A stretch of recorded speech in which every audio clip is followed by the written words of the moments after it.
Okay, originally I wanted to make a bigger video, but can't find the time. So this is a quick update on the melons on the roof.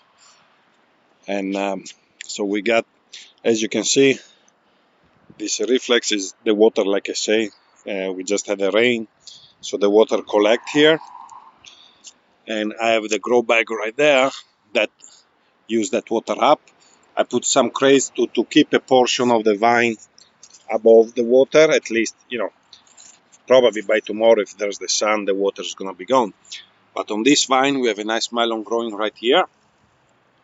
This is again, Montreal Melon, but it could be the new variety.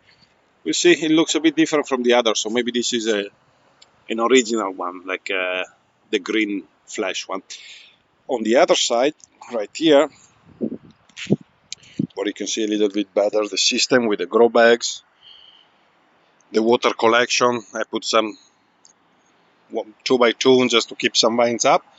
We have a nice, beautiful watermelon growing. I put a nylon on it just because, but probably it's kind of useless. But here you can see the sides. Here's my hand. I don't know how I can do it. Anyway, there's my hand, and it's nice. This is going to be a nice big one.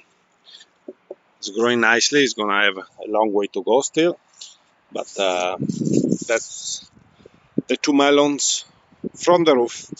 Maybe soon I'll do a full garden tour, but obviously I'm not going to come up here to show you. So that's what I wanted to show you today. Thanks for watching. Take care.